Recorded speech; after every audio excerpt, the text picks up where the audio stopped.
성령 충만한 교회, 성령 충만한 교회라는 제목으로 함께 은혜를 나누겠습니다. 지난주에 우리는 성령님과 나라는 제목으로 함께 말씀을 나누었습니다. 자주 있는 일은 아니지만 지난주의 말씀을 잠시 복습해 보도록 하겠습니다. 성령님과 나, 우리 둘의 관계가 어떻습니까? 세 가지로 우리가 이렇게 나눠져 있는데 한번 전 네모난 것에 뭐가 있는지 한번 찾아보도록 할까요? 성령님은 내가 하나님의 대단하십니다. 기억력 좋으십니다. 하나님의 자녀임을 증언해 주십니다.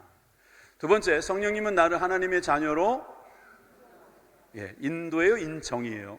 인도받게 하십니다. 인도받게 하신다. 하나님은 우리를 인도해 주시는 분으로 성령님을 보혜사로 보내주셨다. 자, 세 번째, 성령님은 나를 상속자로, 하나님의 상속자로 무엇까지도? 고난까지도 달게 받게 하신다. 여러분 기억되십니까? 기억나시죠? 여러분 이렇게 성령님과 나, 즉 개인 간의 관계는 이렇게 주어져 있습니다. 자, 그런데 성령님은 이런 일만 하시는 것이 아닙니다. 영혼사랑 큰 잔치에 오시고 또 오늘 처음 나오시고 또 우리 교회 나오신 지 얼마 안 되신 분들은 이 성령님 하면 괜히 좀 두렵고 좀 뭔가 불편할 수도 있어요. 근데 정말이지 이 성령님은 우리 가까운 데 계신 분이에요. 교회가 교회 되려면 반드시 성령님이 계셔야 합니다. 성령님이야말로 우리 그리스도인들이 그리스도인답게 살아갈 수 있도록 도와주십니다. 하나님께서 오늘 우리들에게 주신 이 성령님, 그래서 이 성령님과 교회라는 제목도 될 수 있겠지만 오늘 본문에 보니까 성령 충만한 교회를 볼 수 있습니다. 그래서 성령 충만한 교회, 제목이 너무 단순하다 이런 생각까지 들었지만 여러분 말 그대로 우리 교회는 성령 충만한 교회가 되기를 간절히 소망합니다. 최근 우리는 요즘에 수요예배 때마다 사도행전을 가지고 강해를 합니다. 마침 오늘이 지난주 수요일 날 우리가 받은 말씀하고 연결되어 있습니다. 무슨 이야기냐 하면은 성령님의 사역에 대해서 우리는 계속해서 따라가고 있다는 생각이 드는 겁니다. 사도행전에 나오는 성령님, 모든 성경이 다 마찬가지지만 사도행전의 성령님은 제자들, 즉 사도들을 일하도록 만들어 주시는 거죠. 그것이 바로 사도행전이 된 건데 다른 말로는 성령행전이라고 할 수 있는 그 성령님의 일이 바로 교회 가운데 있는 겁니다. 교회는 성령님께서 세워가시고 계시는 거예요. 교회라는 그 이름은 건물을 말하지 않습니다. 건물에다가 교회 이름 붙여놓은 건 사실이라 무슨 교회, 무슨 교회, 그러니까 그 건물이 교회처럼 보일 겁니다. 근데 그건 아니에요. 성경은 건물을 교회라고 말한 적이 없어요. 교회는 바로 저와 여러분들입니다. 바로 부르시고 보내시는 분들인 줄 믿으시기 바랍니다. 여러분들이 교회가 교회되게 하시는 길을 돕기 위해서 성령님을 주신 거지요. 그것을 사도행전을 통해서 우리는 많이 볼 수 있어요. 그리고 지금 4장까지 읽었다고 했는데 그 4장까지도 성령의 사역들이 많이 나옵니다.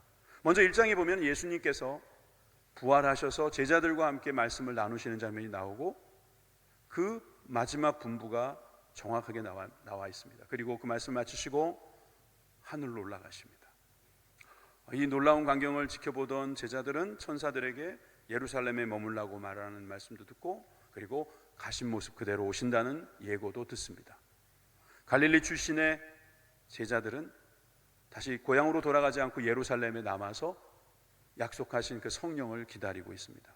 그 기다리는 과정에서 12명 중에 이탈된 가룟 유다, 그 제자 한 사람을 더 추가로 세우게 되는데 기도하면서 제비 뽑기를 통하여, 즉 하나님의 간섭과 역사가 들어갈 수 있는 그 선출 방법을 통해서 마띠아라고 하는 제자가 뽑히게 되죠. 그리고 2장으로 가서 드디어 이 오순절 성령의 사건이 나타납니다. 급하고 강한 바람처럼 불의 혀같이 갈라지는 것이 다락방에서 일어났습니다. 그런데 그 자리에서 방언을 말했습니다. 각 나라의 말을 했다고 했습니다. 17개의 도시에서 온 사람들이 자기 나라, 자기 동네의 말을 한다고 말했습니다. 흩어져 있던 유대인들이 자기가 쓰고 있는 그 흩어진 곳에 있는 지역의 말을 듣고 놀랬습니다. 세술에 취했다고 말했습니다. 그런데 그들은 세술에 취한 것이 아니라 성령으로 충만한 것입니다. 성령을 받은 이들이 언어를 달리 말하지만 내용은 같은, 여러분, 바벨탑 사건의 역순입니다. 교만해져서 언어를 가르셔 더 이상은 가치 있게 못하셨던 하나님께서 이제는 언어를 하나가 되게 하셔서 하나님의 음성을 들을 수 있는 역사, 바로 이 성령님의 은혜로 말미암아 시작된 것입니다. 교회는 바로 그런 곳입니다.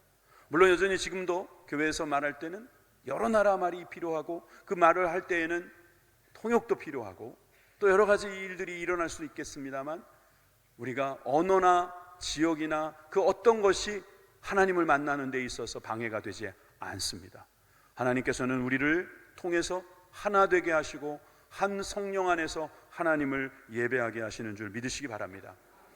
베드로는 그 장면을 분명히 우리 이 사도행전을 통해서 목격하게 했는데, 특별히 여러 설교들이 나옵니다. 오순절 성령 사건이 있은 후에 다윗의 말씀이나 다윗이 기록한 시편이나 요엘의 선지자의 기록을 인용해서 설교도 했습니다. 어찌할꼬 두려워 떠는 유대인들에게 회개하라는 말씀도 전했습니다.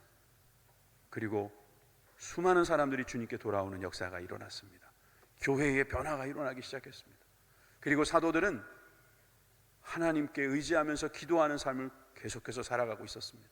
3장에 가게 되면 사도들 중에 베드로와 요한이 예루살렘 성전에 들어가서 제9시에, 3번 기도하는 것 중에 제9시에 기도하는 기도 시간에 나면서부터 걷지 못하는 사람을 만나게 됩니다. 그곳에서 은과 금은 내게 없지만 나사렛 예수 이름으로 일어나 걸으라는 그 말씀을 주셨죠.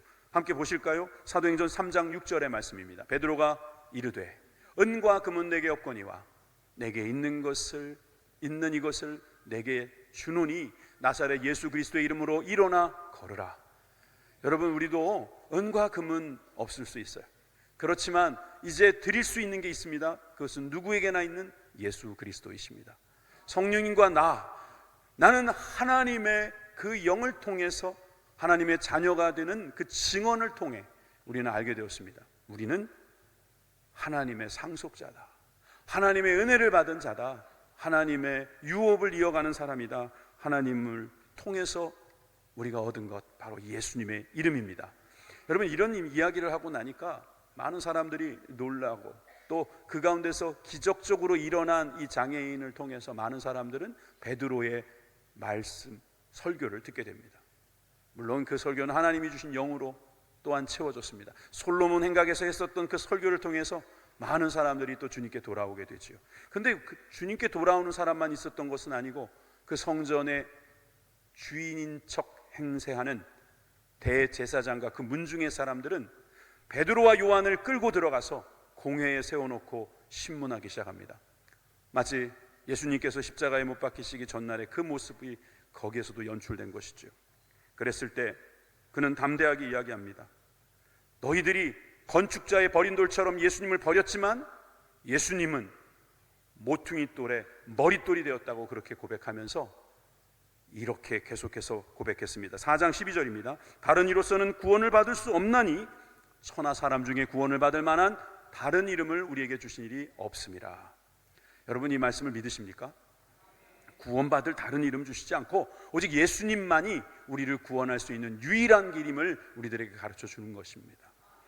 여러분, 이런 담대한 믿음과 이 이야기 속에는 예수님의 부활이 분명히 경험된 것입니다. 그런데 사람들은, 다시 말하면 대제사장들과 그 문중의 사람들은 어찌됐든 이 말을 못하게 하려고 한 것입니다. 왜냐하면 예수님을 십자가에 못 박은 사람들이 바로 자기들이었거든요. 그들이었거든요. 더 이상 말을 못하게 하고 싶지만 그럴 수 없었습니다. 왜냐하면 그들이 고친 바로 그 장애인이 버젓이 살아있기 때문이죠. 여러분, 이렇게 분명한 사실 앞에서 이들은 어떤 반응을 할 수밖에 없었을까요? 이럴 수도 없고 저럴 수도 없는 상황에서 말하지 말라고, 다른 건 몰라도 예수님의 이름은 말하지 말라고 그렇게 간청 비슷하게 말할 수밖에 없는 거지요. 그랬을 때 베드로가 이렇게 담대하게 말합니다. 베드로와 요한이 대답하여 이르되 하나님 앞에서 너희의 말을 듣는 것이 하나님의 말씀을 듣는 것보다 옳은가 판단하라. 너희들의 말을 들어야겠는가? 아니면 하나님의 말씀을 들어야 하는가? 너희들도 알지 않느냐? 이렇게 말하면서 20절에서 우리는 보고 들은 것을 말하지 않을 수 없다, 이렇게 말하면서 풀려나게 됩니다.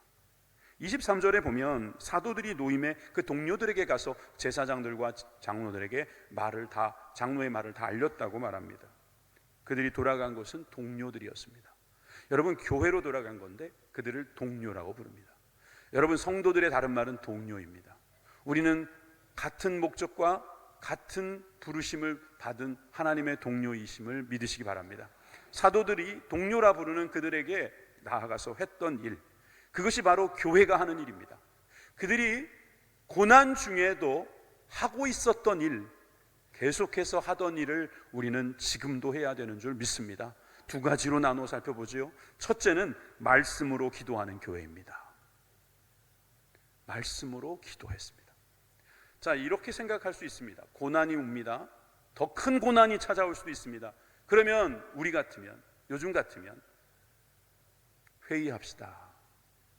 이거 어떻게 하면 좋겠습니까? 모이십시다. 모여서 우리 연구해 봅시다. 어떻게 하면 저 대제사장들이나 유대인들, 다른 사람들에게 우리가 공경에 처하지 않도록 대비할 수 있겠습니까? 회의합시다. 여러분, 너무 회의에 모든 걸 걸지 마세요. 여러분, 자꾸 회의하면 회의에 빠집니다. 나중에는 회의주의자가 됩니다. 여러분, 회의는 필요하긴 합니다. 사람은 말하지 않으면 몰라요. 그러니까 말은 해야 돼요. 서로 의견은 나누어야 합니다. 최소한의 회의를 해야죠. 회의는 사람들끼리 하는 것입니다. 하나님께서 우리에게 지혜를 주셔서 주시는 말씀을 한다, 그렇게 말할 수도 있지만 그렇지 않은 순간도 있기 때문에 정확하게 말하면 기도해야 합니다. 회의도 하지만 기도도 해야 된다는 거예요. 아니, 기도를 해야지 회의도 잘 되는 거예요. 여러분, 집에서 여러분 회의하십니까? 회의하셔야 됩니다. 부부도 회의는 필요합니다. 회의 안 하고 의논 안 하고 다 내 맘대로 하면은 어떻게 압니까? 오해할 수도 있습니다. 제가 결혼하는 사람들에게 주례를 맡게 되면 제가 먼저 해주는 말 중에 오늘 한 가지 공개한다면 미리 정해놓으라고 하는 거, 이걸 꼭 이야기합니다. 정해놓으라는 거예요. 누가 스봉을 버릴 것인가? 스봉이 뭔지 아세요? 쓰레기 봉투를 버릴 것인가? 누가 밥을 할 것인가? 누가 통장을 맡을 것인가? 결혼한 다음에 그거 놓고 싸우지 말고 결혼하기 전에 다 정해놔라, 이렇게 이야기합니다. PhD 아무리 박사학위 있어도 별거 아닌 거 갖고 싸우는 거 아세요? 누가 수능 점수 많이 받았는지 그거 갖고 싸운답니다. 박사님들끼리는. 부부가 의사이신 분들도 있겠죠?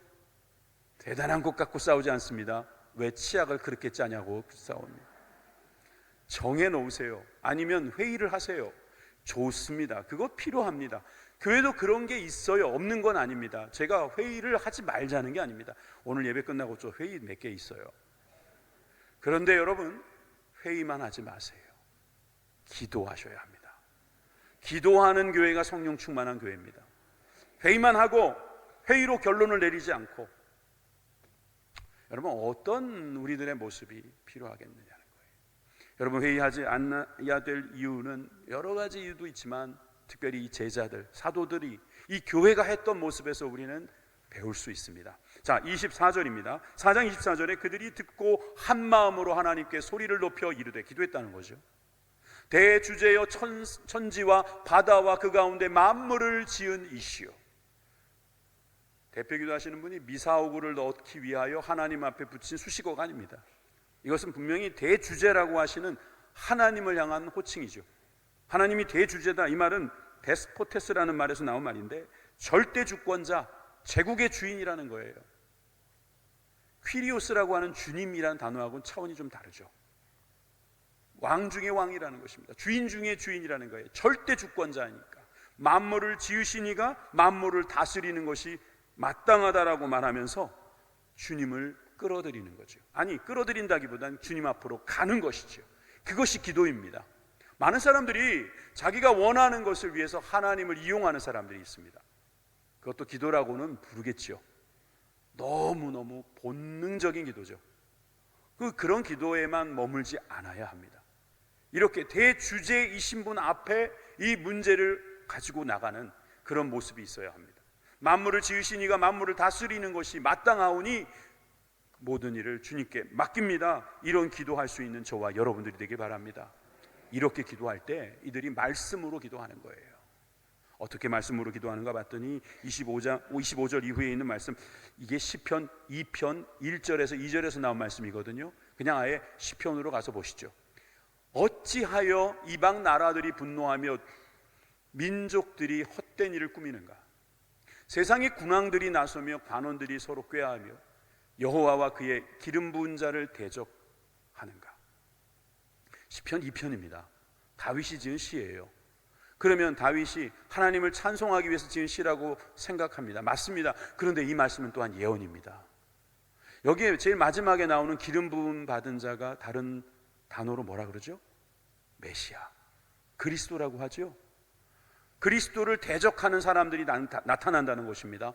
이방 나라들, 민족들, 세상의 군왕들, 간원들이 등장한다는 거예요. 그래서 사도행전 4장 27절에서 28절에 보면 그들이 등장합니다. 헤롯과 세상의 군왕들이죠. 본디오 빌라도 관원들이죠. 그리고 이방인들, 그 이방 나라들이, 이스라엘 백성들, 민족들이죠. 민족들 중에 하나가 합세해서 하나가 됐습니다. 나쁜 일에는 왜 이렇게 쉽게 하나가 되는지, 지금 러시아하고 북한하고 지금 또 하나가 되려고 그러죠. 쉽게 하나가 됩니다. 나쁜 일에는 서로 어떻게 그렇게 잘 마음을 맞추는지. 근데 나중에 이해관계가 안 되면 또 흩어지고 서로 죽이고 멸망시키는 일을 하겠죠. 기름 부으신 예수님을, 거룩한 종 예수님을 거슬렸다. 여러분, 이 말씀 그대로 이루어진 것입니다. 하나님의 예언의 말씀이 지금 이 사도행전에서 이루어지고 있는 겁니다. 하나님은 말씀하신 것을 그대로 이루시는 분이고 그 이루시는 가운데 주제가 되시는 분이십니다. 하나님의 권능과 뜻대로 이루려고 예정하신 그것을 행하려고 이 성에 모였나이다. 하나님의 말씀으로 기도하고 있습니다. 하나님의 권능이란 말은 이 손이라는 뜻이에요. 권능이란 말은 손이라는 말을 번역한 건데, 하나님의 손과 하나님의 뜻으로 이 모든 일들이 이루어지고 있음을 제자들은 보고 있는 겁니다. 고난당하는 겁니다. 핍박당하는 거예요. 이 일로 인해서 죽을 것 같기도 하고 순교를 결심해야 되는 순간이 찾아올 수도 있습니다. 그런데 이것이 만약에 예정된 것이라면, 하나님께서 우리들에게 보여주시려는 하나님의 크신 나라를 위한 준비된 하나님의 섭리라면 여러분 어떻게 생각하시겠습니까? 여러분, 우리는 하나님의 말씀이 이루어지는 현장에 있는 하나님의 자녀들입니다. 하나님의 자녀는 의인이라고 칭해 주시는 은혜를 입은 사람들입니다. 그러나 그 반대는 무엇입니까? 바로 악인입니다. 악인은 어떻게 되는가? 여러분, 시편 1편의 말씀도 있지만 오늘은 이사야의 말씀을 볼까요? 57장 20절에서 21절에 악인이 어떠한지 보십시오. 그러나 악인은 평온함을 얻지 못하고 그 물이 진흙과 더러운 것을 늘 솟구쳐내는 요동하는 바다와 같으니라. 내 하나님의 말씀에 악인에게는 평안이 없다 하였느니라. 왜 평안이 없습니까? 왜 마음속에 진흙과 더러운 것들이 늘 솟구쳐 올라오는 요동하는 바다 같습니까? 악인이기 때문입니다. 하나님 없이 사는 사람, 하나님의 법을 어기고 살아가는 사람들은 아무리 많은 것을 소유하고 많은 일을 할 수 있고 많은 사람을 부릴 수 있어도 그 마음에 평안함이 없습니다. 평안함이 없는 사람, 악인입니다. 악인은 평안함이 없기 때문입니다. 여러분, 평안함이 없는 사람들의 모습은 하나님을 대적해요. 하나님이 없다 그래요. 예수님의 이름을 부르면 싫어합니다. 아니, 이것을 가장 큰 문제시합니다. 왜 그런 거 있잖아요. 나는 하나님을 안 믿는다고. 왜? 하나님을 받냐는 거예요. 못 받고. 그러면 그분이 하나님을 안 믿는 것도 끝나지 않고요. 그러면 그분은 아무것도 안 믿는 게 아니라 무언가를 믿고 있더라는 거예요. 그게 뭘까요? 하나님이 없다는 것을 믿습니다. 하나님이 없어 라고 믿어버려요.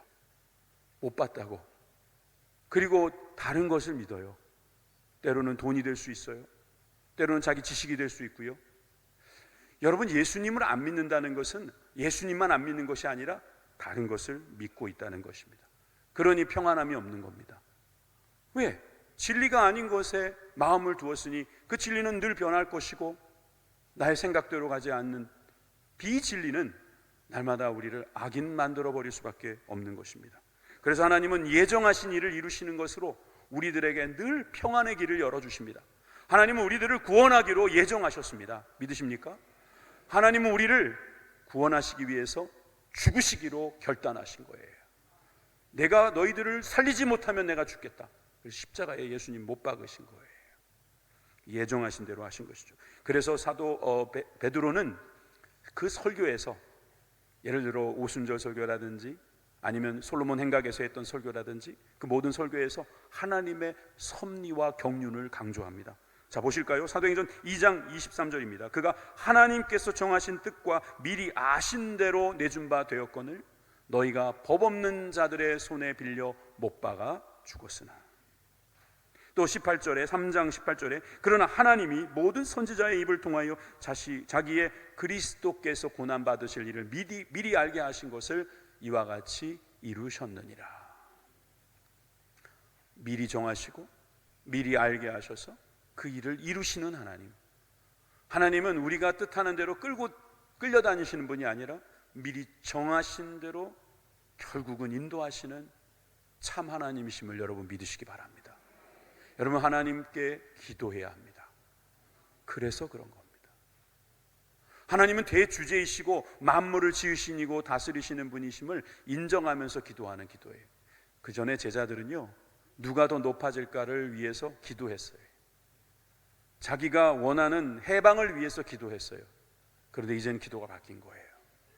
하나님이 주인이 되시는 나라, 하나님께서 그 뜻을 이루어가는 나라, 그 나라를 위해서 기도하는 거예요. 자, 그들의 바뀐 기도를 한 절에서 발견할 수 있습니다. 자, 29절에서 30절 말씀입니다. 첫째, 그들의 위협함을 굽어 보시옵소서. 그들이 했던 기도문입니다. 기도문의 첫 번째 청원은 그들의 위협함을 굽어 보셔 달라는 거예요. 여러분, 우리가 누가 우리를 위협하면 막아달라고 기도할 수도 있고요, 보복해달라고도 이야기할 수 있어요. 그런데 뭐 어떻게 하고 있습니까? 굽어 보시옵소서. 맡겨버리는 거예요. 그 방법조차도 주님께 맡기는 거예요. 내가 원하는 대로 하는 것이 아니라 하나님이 원하시는 대로 해달라는 겁니다. 왜 우리 기도 중엔 이런 기도 있잖아요. 5천만 땡겨주세요. 예. 장동건 같은 사람 만나게 해주세요. 너무 구체적인 거예요. 예? 우리 자녀들, 저 옆집에 있는 저 집 자녀들처럼 되게 해주세요. 여러분, 너무 구체적이지 않나요? 그래요. 구체적으로 기도하라는 말씀도 일리가 있습니다. 그런데 오늘 이 바뀐 기도를 보세요. 굽어 보시옵소서. 하나님께 전적으로 맡기는 거예요. 두려움이 찾아오는데도 하나님께 맡기는 거예요. 그럼 하나님은 더 좋은 것을 해주실 것을 믿을 수 있는 거죠. 두 번째는 어떻습니까? 종들로 하여금 담대히 하나님의 말씀을 전하게 하여 주옵소서. 중요한 것은 복음이 증거되는 것이라는 거예요. 중요한 것은 하나님의 말씀이 증거되는 것이라는 겁니다. 이 기도를 교회가 하고 있어요. 말씀으로 기도하고 있는 거죠. 말씀이 증거되기를 위해서 기도하고 있는 것입니다. 세 번째는 이렇게 기도합니다. 손을 내밀어 병을 낫게 하셨고, 이 원문에 보면은 그 손 앞에 당신이라고 하는 수식어가 붙어 있습니다. 그러니까 하나님의 손을 내미셔서 병을 낫게 하십시오. 누구의 손이요? 하나님의 손이라고요. 하나님의 손이 네 번째에도 기도의 표적과 기사라고 하는 저 말씀 속에도 치유의 손, 하나님의 손인 것을 알 수 있습니다. 여러분, 우리에게 있는 모든 문제들의 해결자는 하나님이십니다.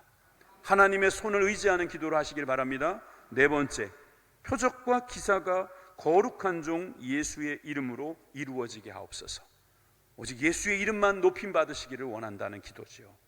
하나님의 영광이 나타나길 바라는 거예요. 여러분, 기도가 이렇게 달라졌어요. 여러분, 우리가 예수님을 믿고 성령의 충만함을 입으면 기도가 달라집니다. 그전에는 너무 구체적이고 너무 현실적이고 너무 지금 현재적이에요. 그런데 하나님께서 우리에게 성령을 부어주시면 맡길 줄 알아요. 그리고 중요한 게 무엇인지를 알아요.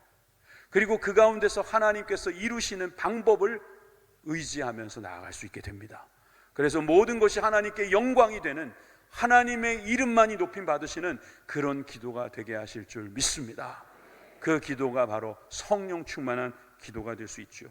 오늘 두 가지 말씀드린다고 했는데, 그러면 두 번째는 무엇인가? 말씀으로 나누는 교회입니다. 이것은 말씀을 나누는 교회라고도 말할 수 있습니다. 이게 두 말씀이 비슷하다고 제가 말씀드리고 싶은 이유가 있습니다. 자, 31절 다 같이 읽겠습니다. 시작. 빌기를 다음에 모인 곳이 진동하더니 무리가 다 성령에 충만하니 담대히 하나님의 말씀을 전하니라. 빌기를 다 했다, 기도를 했다는 거죠. 기도를 하고 끝나는 것이 아니라 그곳에 어떤 현상이 벌어지는데 진동하더라는 거예요. 지난주에 무안에서 지진이 일어났죠. 거기서 혹시 기도했더니 지진이 일어난 건가요? 지금도 우리가 기도만 하면 막 지진이 일어나가지고 진동이 있으면 어떡하죠? 그래서 기도들 안 하시는 건가? 기도를 하면 매번 진동이 일어난다? 그런 뜻이 아니죠. 여러분, 그러면 이것을 우리가 어떻게 보아야 될까요? 심지어 이 진동이란 표현은 그 오순절 성령 사건 안에서도 언급되지 않은 단어예요. 그 성령님이 강력하게 임재하신 교회가 시작된 그 자리에서도 진동이란 표현이 안 써졌는데, 고난을 당하면서 대주제이신 하나님께 모든 걸 맡기면서 나아가는 이들에게 하나님이 진동을 주셨다는 것은 무엇을 의미하는 걸까요? 우리가 흔들리는 거예요. 여러분, 제발 하나님 앞에서 좀 흔들리세요. 좀 떨리세요. 좀 두려워하세요. 그런 이야기입니다. 예배를 드리는데도 떨림이 없는 사람이 있어요. 어제나 오늘이나 영원토록 동일한 예배를 드리시는 분이 있어요. 예배를 드리면 드릴수록 전입가경, 들어가면 들어갈수록 더 아름답고 더 풍성하고 더 영광스러워져야 되는데, 정말이지 진동이 없는 예배 더 이상 드리지 않기를 바랍니다. 말씀을 들을 때 진동을 느끼고, 찬양을 드릴 때 진동을 느끼고, 휴대폰 진동이나 느끼지 마시고 제발 하나님이 주시는 진동을 느끼는 저와 여러분들이 되길 바랍니다. 하나님께서 우리를 떨리게 하실 때, 흔드실 때에 그 사람들은 성령을 충만하게 되고 하나님의 말씀을 전하게 되더라. 이것이 바로 31절 말씀으로 나누는 교회, 말씀을 나누는 교회가 되었다, 그런 표현이 아니겠습니까? 하나님은 우리들에게 이렇게 하도록 하시기 위하여 계명을 주셨습니다. 예수님은 그 계명을 세 계명이라고 표현하셨습니다. 요한복음 13장 34절의 말씀을 다 같이 읽겠습니다. 시작. 서로 사랑하라. 내가 너희를 사랑한 것 같이 너희도 서로 사랑하라. 아멘. 10개의 계명을 알고 있습니다만 세 계명, 예수님이 주신 세 계명 단순합니다. 서로 사랑하라. 더 정확하게 말하면 내가 너희를 사랑한 것 같이 너희도 서로 사랑하라. 여러분, 예수님께서 우리를 어떻게 사랑하셨는지를 우리는 압니다. 죽기까지, 피 흘리기까지 사랑하셨습니다. 그 사랑으로 우리도 서로 사랑하라는 것입니다. 사람들은 사랑받는 거 좋아합니다. 교회에 와서 사랑받기 원하시는 분들 많습니다. 좋습니다. 사랑받으십시오. 그런데 방법이 있습니다. 이건 분명히 이 방법대로 해야 됩니다. 어떻게 해야 되냐면 모두가 다 사랑하셔야지 사랑받을 수 있습니다. 누구는 사랑받기만 할 수는 없어요. 누구는 사랑하기만 할 수도 없어요. 다 사랑하면 됩니다. 다 사랑하면 모두가 다 받을 수 있습니다. 그런데 모두가 사랑받기를 원하면 모두가 사랑받을 수도 없고 누구도 사랑하는 사람이 없는 최악의 일이 벌어지는 겁니다. 그러니 이렇게 약속하기로 합시다. 우리 모두 다 사랑합시다. 모두 다 서로 사랑하기 결정하고 주님이 하신 것처럼 사랑하라. 그 세 계명을 지키는 저와 여러분들이 되길 바랍니다. 그런 사람들을 가리켜 한 마음이 되었다, 한 뜻이 되었다. 32절에 믿는 무리가 한 마음과 한 뜻이 되어 모든 물건을 서로 통용하고 자기 물건을 조금이라도 자기 것이라고 하는 이가 하나도 없더라. 이 말씀 들으면 좋긴 한데 부담스러워요. 왜? 이제 내 재물은 없어지는 거야? 내 소유는 없어지는 거야? 교회 오면은 다 갖다 바쳐야 되는 거지? 아이고 큰일 났네. 이렇게 생각하시는 분들이 있을 수 있잖아요. 근데 분명히 보십시오. 믿는 무리, 성도가 한 마음과 한 뜻이 되니까 그 다음에 어떤 일이 일어났다고요? 서로 통용하더라는 거예요. 그리고 자기 재물을 조금 더 자기 것이라고 하는 이가 없어졌다. 맞는 말이잖아요. 왜? 우리 게 어디 있어요? 하나님의 것이잖아요. 내 것이라고 이름을 붙여놨지만 그거 여러분 몇 년이나 여러분 거 되시겠습니까? 50년 후에도 이 자리에서 우리 만날 수 있겠습니까? 한 20년도 그렇고요.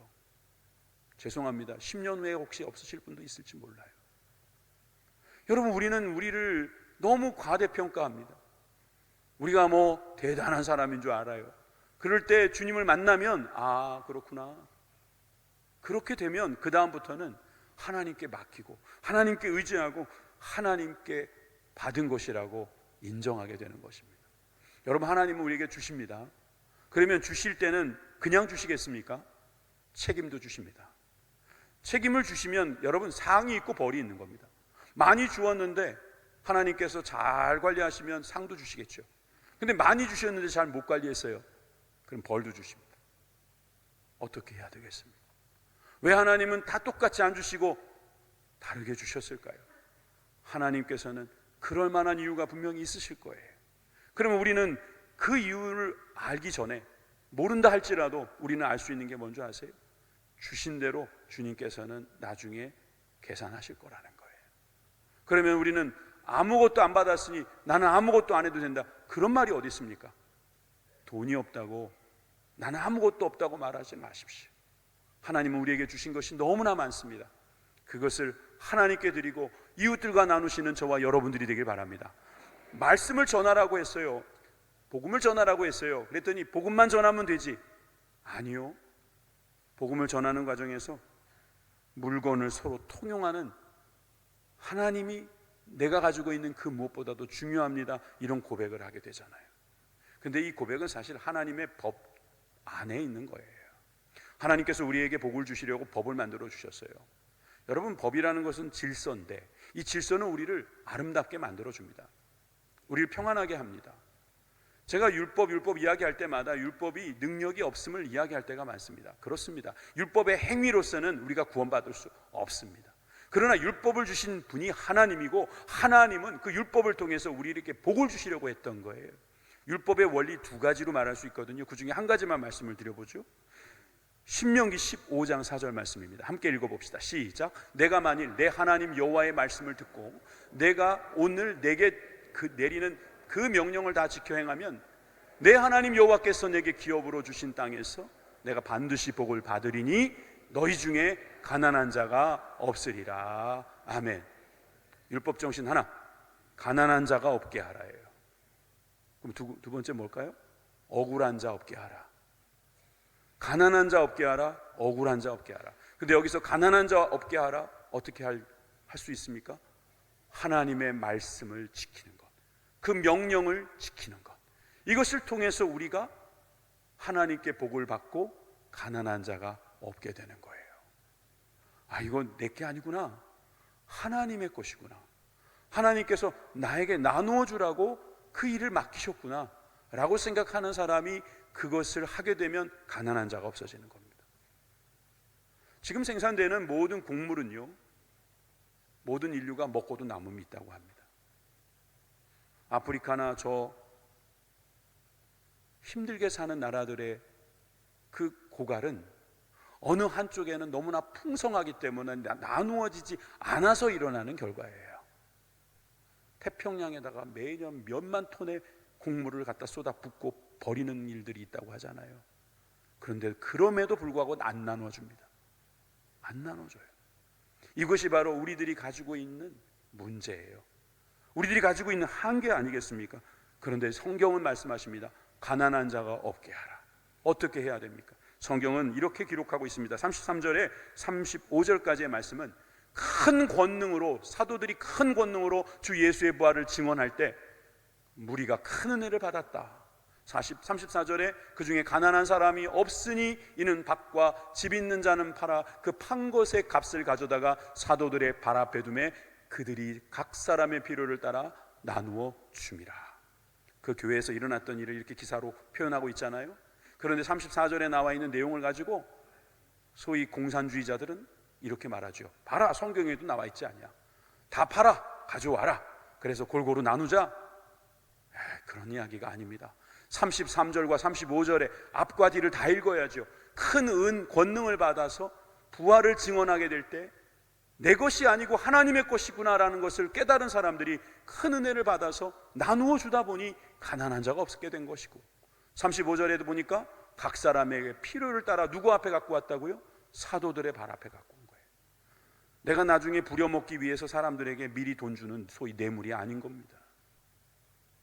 누구한테 알량한 돈 몇 푼 주고 신세 졌다라는 그 마음 들게 한 다음에 그 다음에 그 사람을 내 마음대로 부릴 수 있는 그런 식의 인생 얼마나 많습니까? 그런데 35절의 말씀처럼 사도들의 발 앞에 내놓는 것, 여러분, 이 사도들 발 앞에 내려주었던 첫 번째 인물로 바나바가 등장하는 것을 알 수 있을 겁니다. 이따가 말씀드리도록 하지요. 저는 여러분들이 한문을 요즘은 잘 안 쓰시기 때문에 이 단어를 거의 모르실 거라고 생각합니다. 그래도 혹시 모르니 한번 보여드릴게요. 이게 뭐라고 읽는 건지 아시겠습니까? 전 몰라서 옥편을 찾아보니 낭패라고 읽습니다. 참 여러분 얼굴에 낭패가 느껴졌어요. 이 참 낭패일세. 우리가 보통 이렇게 쓰지요. 무슨 문제가 있을 때 참 아주 곤란할 때 이 낭패다. 근데 이 낭패의 기원이 우리가 쓰는 거하고 좀 다릅니다. 낭이라는 동물이 있고요, 패라는 동물이 있었다는 거예요. 낭은 앞다리가 길답니다. 패라는 동물, 상상의 동물입니다만 뒷다리가 길답니다. 앞다리가 길고 뒷다리가 길어서 서로 특징이 있어요. 하나는 용맹한데 겁이 많고, 하나는 겁이 많은데 용맹하고, 그런 식이죠. 낭패예요, 낭패. 이 낭패라는 말은 둘 다 필요하다는 소리입니다. 여러분, 부부를 보세요. 부부는 낭패입니다. 남편이 가지고 있는 게 있고요, 아내가 가지고 있는 게 있어요. 그래서 남편의 그것과 여성의 그것이 합쳐질 때 100점이 되는 겁니다. 낭패일세. 여러분, 우리가 낭패라고 하는 것은 이렇게 하나 되면 문제가 안 되는 거예요. 교회도 마찬가지입니다. 누구는 이런 일을 잘하고 또 누구는 저런 일을 잘하는 거예요. 합쳐질 때 낭패가 되는 거예요. 여러분, 낭패가 벌어지지 않도록 하려면, 낭패가 나누어지면은 못해요, 아무것도. 그러니까 이 낭패를 통해서 우리가 깨달을 수 있는 거, 하나님은 일부러 그러신 것 같아요. 조금 부족하게 만드셔서 남은 짝을 통하여 독거하지 않게 하신 거예요. 독처하지 않게 하신 거예요. 교회가 바로 그곳이고, 그것을 통해서 신랑 되신 예수님을 붙들고 또 형제 되신 우리 모든 성도들과 함께, 동료들이 함께 힘을 모아서 주님의 일을 하는 줄 믿습니다. 이 일에 쓰임받은 사람 한 사람만 이야기하고 마치죠. 바나바라는 사람입니다. 36절에서 7절에 보니까 구브로에서 난 레위 쪽 사람이고, 이름은 원래 요셉인데 별명이 있어요. 바나바래요. 번역하면 위로의 아들이랍니다. 바라는 말은, 앞에 바는 아들이란 뜻이고요, 나바라는 말은 위로거든요. 그 위로의 아들. 이 사람은 밭이 있을 때 그 밭을 팔아서 그 값을 가지고 사도들 발 앞에 가지고 온 거예요. 마치 초대교회에 일어난 가장 대표적인 일을 이 바나바를 통해서 보여주고 있는 거죠. 그런데 이 바나바는 나중에 어떤 일을 하는지 우리가 보게 되면, 아나니아와 삽비라의 그 예와 대조되는 인물로 쓰임받고요, 또 9장에 가보면 바울과 사도들을 이어주는 역할을 합니다. 그리고 11장에 가면은 안디옥 교회에서 동역자로 바울을 초청해서 그를 세우는 역할을 하기도 하죠. 그리고 13장에 가보면 사도 바울과 함께 선교 여행을 가기도 합니다. 그리고 마가를 끝까지 품어주는 장면도 15장에 등장합니다. 바나바, 위로의 아들, 바로 지금 우리 교회가 해야 될 일인 줄 믿습니다. 여러분들은 바나바예요. 우리가 하는 사역은 바나바 사역인 거예요. 여러분, 우리가 위로하는 교회, 그래서 이 위로는 우리가 서로 사랑하는 교회가 되고, 말씀으로 나누는 교회, 말씀을 나누는 교회예요. 복음을 나누는 과정에서 우리가 가지고 있는 것이 흘러내려가는 것을 보게 됩니다. 그런 가운데서 복음이 나누어지게 되겠죠. 여러분, 우리에게 주어진 이 귀한 것을 날마다 누리게 되길 바랍니다. 그래서 성경은 우리들에게 가르쳐 주십니다. 보혜사 성령님을 이 땅에 보내셔서 요한복음 16장 8절에 보니까 의에 대하여, 죄에 대하여, 의에 대하여, 심판에 대하여 세상을 책망하시겠다고 그랬어요. 우리가 가지고 있는 모든 생각, 권력자, 이 모든 것들에 대하여 성령님께서 책망하시고 가르쳐 주시겠다고 하시는 것입니다. 그래서 하나님의 말씀이 나누어질 수 있도록 만들어 주시는 거죠. 베드로는 베드로전서 1장에서 이렇게 고백하면서 그가 경험했던, 체험했던 성령님에 대한 말씀을 마무리로 우리가 삼겠습니다. 같이 읽겠습니다. 21절까지 함께 읽습니다. 시작.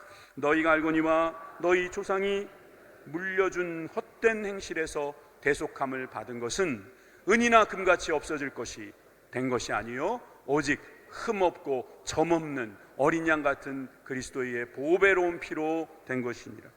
그는 창세전부터 미리 알린 바 되신 이나 이 말세에 너희를 위하여 나타나신 바 되었으니 너희는 그를 죽은 자 가운데서 살리시고 영광을 주신 하나님을 그리스도로 말미암아 믿는 자니 너희 믿음과 소망이 하나님께 있게 하셨느니라. 아멘. 여러분들의 믿음과 소망이 누구에게 있습니까? 돈에 있습니까? 사람에게 있습니까? 세상에 있습니까? 아니요, 하나님께 있습니다. 그리스도로 말미암아 믿게 된 사람에게 있습니다. 할렐루야. 여러분, 미리 알려주신, 우리를 위하여 나타내신 그 놀라운 복음의 증거 가운데 이런 놀라운 일들이 벌어지고 있습니다. 그 현장에 계신 여러분들을 축복합니다. 우리는 성령 충만한 교회입니다. 한번 따라해 보시겠습니다. 우리는 성령 충만한 교회입니다. 기도하는 교회입니다. 나누는 교회입니다. 할렐루야. 우리 하나님께 감사의 박수 올려드립니다. 기도하겠습니다.